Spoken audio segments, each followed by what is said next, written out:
बिस्मिल्लाहिर्रहमानिर्रहीम। आज हम पढ़ेंगे IELTS 6 का टेस्ट 1 पैसेज नंबर 1 के क्वेश्चन नंबर 8 to 11। 8 to 11 एक डिफरेंट टाइप है। इस टाइप में हम इसको किस तरह पढ़ेंगे? इस टाइप में हम इसको इस तरह पढ़ेंगे कि आप ये देखें कि अगर आप इसको क्लेरिफाई करना चाहें तो सबसे पहले आपने इसकी इंस्ट्रक्शन पढ़नी है। इसकी इंस्ट्रक्शन में लिखा है classify the following techniques according to whether the writer states they. अगर आप इसके क्वेश्चंस को पढ़ के देखें तो आपको ये अंदाज़ा होगा कि आपने इसके क्वेश्चंस के आंसर अपने पैसेज में से पढ़ के तो देने ही हैं, लेकिन आपने इसके साथ ये भी करना है कि ये पैसेज अगर आप पढ़ते हैं तो उस पैसेज में अगर इसके कीवर्ड्स इस्तेमाल हुए हैं तो वो प्रेजेंट में इस्तेमाल हुए हैं, पास्ट में इस्तेमाल हुए हैं या फ्यूचर में इस्तेमाल हुए हैं, उसको पूरी तरह कंसंट्रेशन के साथ देखकर फिर आप अपना आंसर सेलेक्ट कर सकते हैं।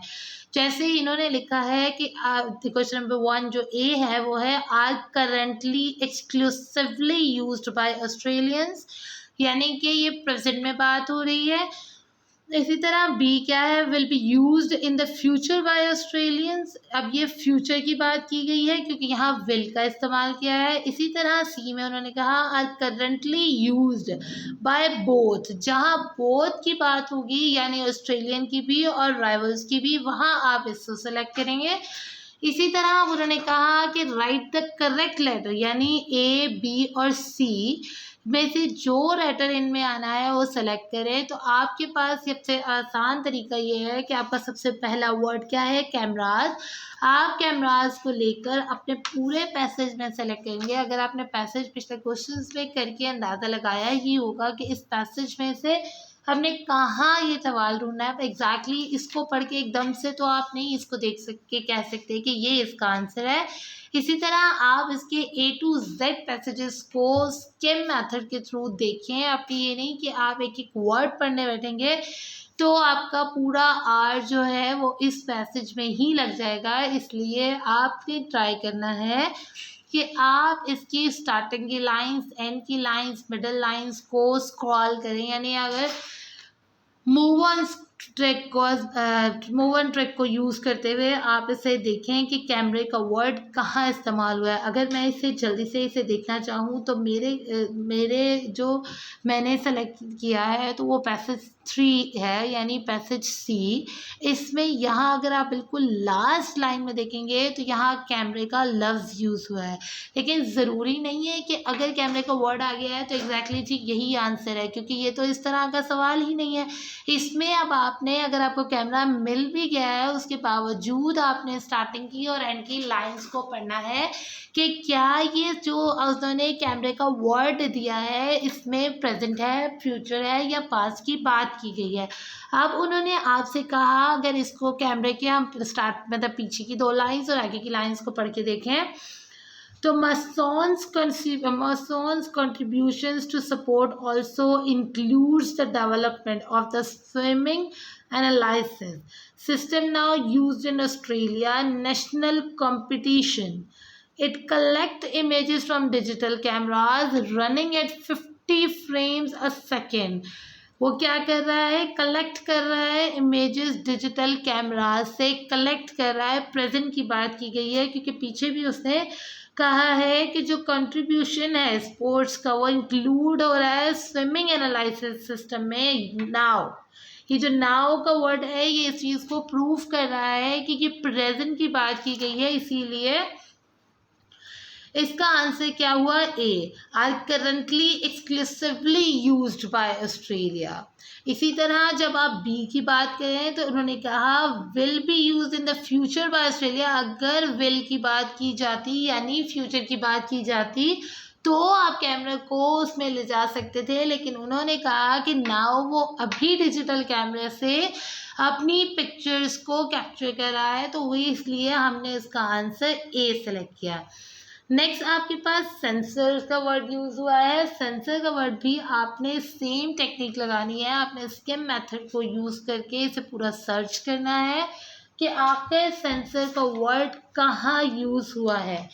फिर आप जैसे अब मैंने इसे सर्च किया तो ये पैराग्राफ डी में इसे सेंसर को वर्ड यूज़ किया है, और वो कहाँ यूज़ किया है उसने, आप अगर इसे पूरी तरह देखें तो उन्होंने कहा with the cooperative research centre of micro technology in Melbourne they are developing unobstructive sensor, they are developing unobstructive sensor that will be, ये जैसे ही विल बी सेंसर के साथ आ गया इससे क्लेरिफाई आपको उसी वक्त आपका आंसर मिल गया, क्योंकि ये फ्यूचर की बात की गई है तो फ्यूचर की बात होते ही इसका आंसर क्या है, बी। इसी तरह जब प्रोटीन टेस्ट की बात की गई तो आपने पूरा अपना इसको स्किम मेथड से सर्च कर लिया। जब आपने इसे सर्च कर लिया तो पैराग्राफ, अगर आप प्रोटीन टेस्ट की बात करें तो प्रोटीन टेस्ट का भी पैराग्राफ डी में ही दिया गया है, क्योंकि यहाँ पर प्रोटीन टेस्ट की बात की गई थी कि after year of experimentation Australian Institute Sports and the University of Newcastle in New Southern Wales developed a test that measures how much of the immune system protein immunoglobulin.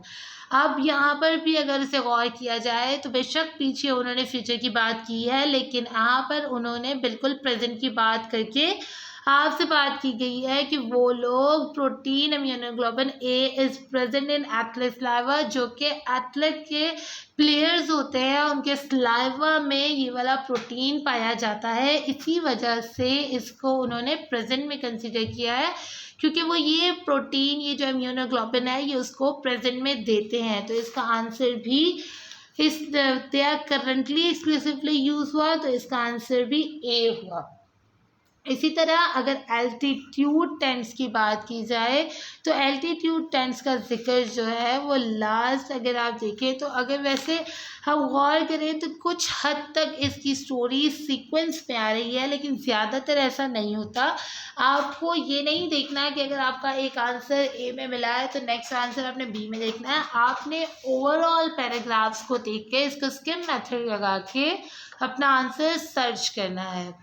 अब आपने altitude tense को इसमें scheme method करके search करना है। जब आप इसे सर्च करेंगे तो ये पैराग्राफ एफ में आपको नज़र आएगा कि यहाँ पर देखें तो उन्होंने आपको यहाँ मेंशन किया है at the Atlanta Olympic game in 1996 these slides as much as 2% of cyclists and rover times now everyone uses them, सारे के सारे इसे यूज़ कर रहे हैं। the same has happened everyone uses them का मतलब क्या हुआ कि बोथ इसे यूज़ कर रहे हैं, तो इसका आंसर क्या है, सी।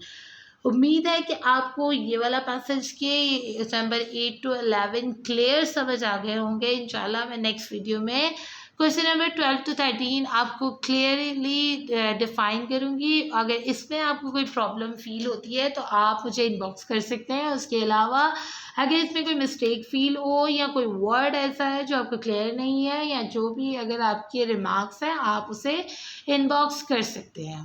Thank you.